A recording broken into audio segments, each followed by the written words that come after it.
welcome. It's fantastic to have you all here in our building in Uxbridge. So this is not only the GB headquarters, but it used to be the European headquarters. It is now the EuroPacific headquarters as well.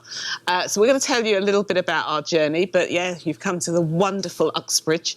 I sort of made the comment at the last meeting, we've got to get out of Birmingham. It's always Birmingham. And then I obviously appreciate the challenges of getting into Uxbridge. And in particular our car park. But I am delighted with how many of you have successfully navigated it. So as Jagdeep says, so my name's Sharon Blyfield. I'm Head of Early Careers and Apprenticeships. I never use the three-letter acronym. I'm Head of Early Careers and Apprenticeships for the organisation within GB. I've been in the business, last month was 30 years. So I've had a lifetime here. So our apprentices, you haven't even reached that age yet. And maybe just some of the patrons haven't reached that age as yet. So I guess I've got a lifetime of experience with the big red company. So yes, as I say, for me, I've been with the business 30 years, not clearly doing this role for all of that time. I started off in finance, so as a numbers girl, then moved in commercial and used the numbers for that whole commercial and sales piece before coming into what we call here people and culture, and then driving the agenda here. If we could go on, I'm going to tell you just a little bit about our journey, and I'm also conscious of time and we can talk over lunch, and most people have read my bio and what I'm doing on some sort of social media anyway, so brilliant. So for us, our journey really began probably in 2014, which is when we had a very, very small apprenticeship offering, which was engineering in just a couple of our sites. And so we consolidated and centralised that because we wanted to have a consistent approach from an apprenticeship perspective across our organisation and actually start to link it in with, well, what's the strategic direction that we're going in. And then we started to expand our programmes. We introduced our first business administration programme. And one of the things we learned quite early on is that you can't do anything alone. You need to have industry partners to work with.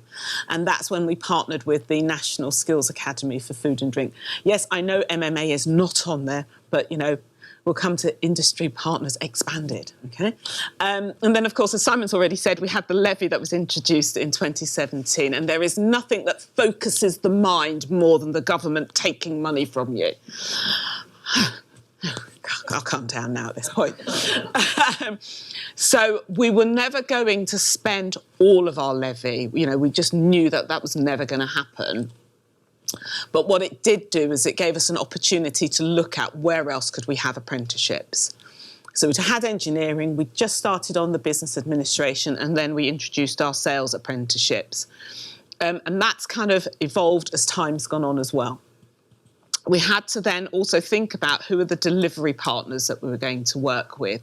And it's fair to say that we got bitten very early on in 2017 because there was a training provider who went out of business, is the only way I can describe it. And that's where our sales apprentices were. So as a result of that, we learnt very quickly that when we're really doing they call it the beauty parade, we really needed to look below the surface of the beauty parade to make sure that the partners that we were working with were actually proper partners. And that's when I first, I guess, really got introduced to Ofsted and people's Ofsted reports and looking below the surface of they might have gotten a good Ofsted, but actually did their apprenticeship offering also have that, or were they requires improvement? And you can really start to see below the gloss within all of that. And you become educated really, really quickly, because when you're the one that the business is looking at to say what's going on, they expect you to know everything. But also in 2017, we got recognised by government. So there's a lovely letter that Anne Milton sent out back in the day, you know, that we just talked about how much we had given from our apprenticeship programme. So that was the first initial bit of recognition that we got. But we also, at the same time, introduced our Career Builder programme. And I suspect some of you may have these. So these are where you use the apprenticeship, and I know Lucy definitely has, where you use the apprenticeship for existing employees and you help them to either upskill, reskill, think about career direction. And so we introduced our Career Builder programme. Some people used to call it an adult apprenticeship, and I was like, well, why would you call it an adult apprenticeship? What's wrong with the young people? Are they not adults? So we wanted a really nice way to wrap it up for people to absolutely understand and change that mindset about apprenticeships. Fast forward to 2021. So there's obviously a lot happening in between 2017 and 2021. COVID was one of them as well. We've finally got the dedicated early careers resource. So it's been me since then. It's still me here. But during that journey, I was business partnering as well as heading up early careers, which meant that I was doing 2 jobs, 1 salary. And I got to a point that said, I can spend, if we want to expand this, I'm spending 80% of my time on early careers, apprenticeships and everything, and only 20% business partnering. So if my stakeholders want to talk to me, I'm in the car during these times so we can have conversations then. That wasn't sustainable. I wasn't doing right by those stakeholders. I wasn't doing right by myself. And I also wasn't doing right by the apprentices because I couldn't focus on them. So we made the decision, it should have been 2020, but you know, that thing happened. So 2021, was when I became fully 100% dedicated. But in the intervening years, one of the things I'd set out was an ambition in 2019 that we would start to win awards. And it wasn't about our internal recognition, it was about external, because that told us somebody else was marking our homework for us and was saying, what you are doing is really good. And when you don't win those awards and you get that disappointment, what was my expression? Always the bridesmaid, never the bride.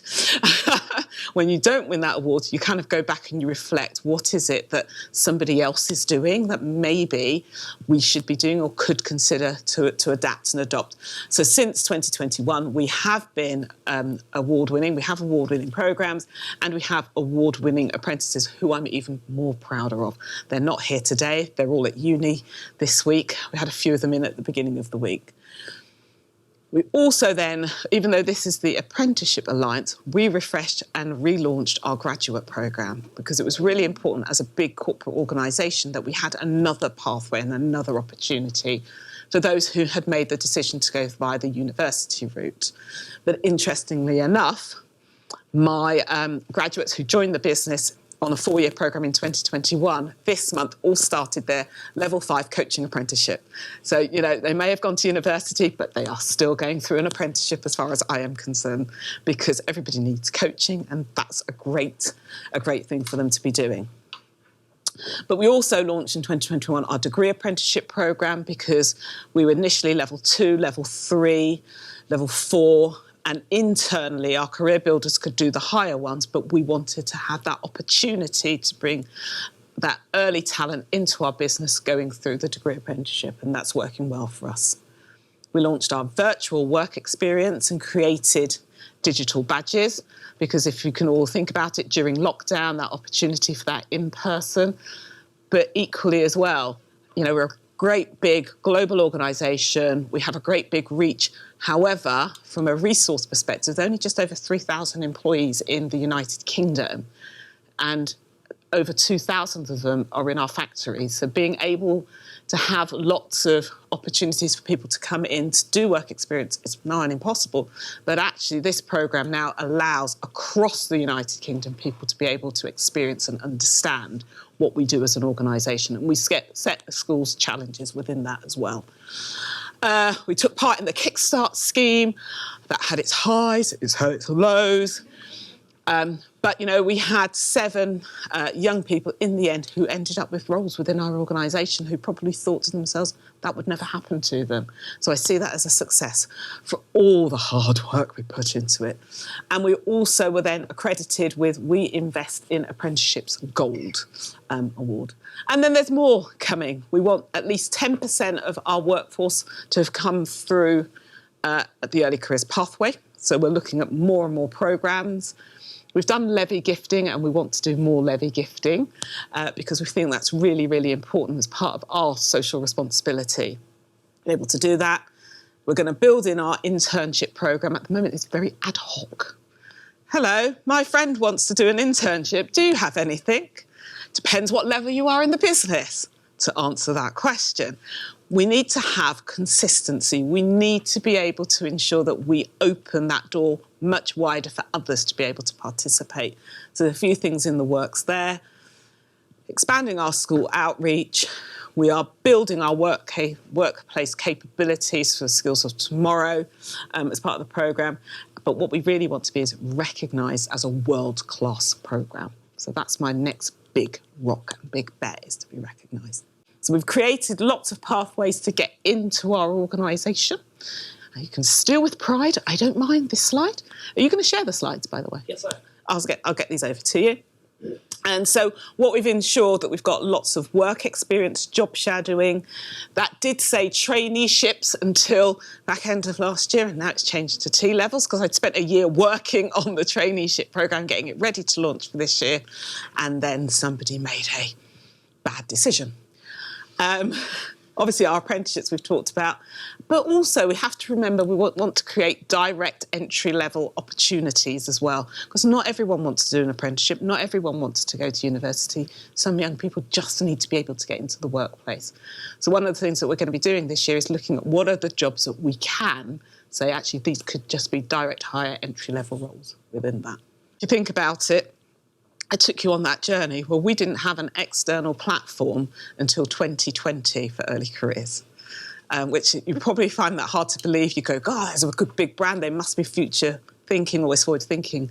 No, because we're a big brand, we're very traditional in our approach. So we have created our early careers platform, 3 key segments, that whole work experience piece, our apprentices and their case studies, and then our internship placements and graduates. So that's where we can direct lots of young people and family when they've got inquiries about, well, what are you doing? How can I find out more information? That just talks about, I'll give you this deck, just some of the data and the insights into us working on our virtual work experience. We did the pilot with WizKids, and I'm not sure how many of you are familiar with WizKids, but they are for young people with disabilities, typically wheelchair-based. And wheelchair-based and other disabilities, and we adapted the programme to suit them, and we've extended that partnership further because what we wanted was a programme that was accessible to all. Our People Are Awards, so here are just some of the awards. Yes, you see it is there. The Multicultural Award is there. But we are really, really proud. Every year we celebrate our early careers, so this was our first one since lockdown, that we were able to bring all of our apprentices together who had graduated. We do an apprentice-style picture for all of our apprentices and our graduates. So this is just some of the things that we like to showcase and talk about. This is an external deck I had to create. And I think there might be one final slide. If there's not, that's fine. And then we like to showcase ourselves through lots of external publications, not just me, but all of my graduates, my apprentices are in there as well, because it's just really important that they get that limelight, that spotlight on them, because I might be the face, but there is a whole group of people behind me that allow us to be as successful as we are. And I think that might be the last slide. So thank you very much.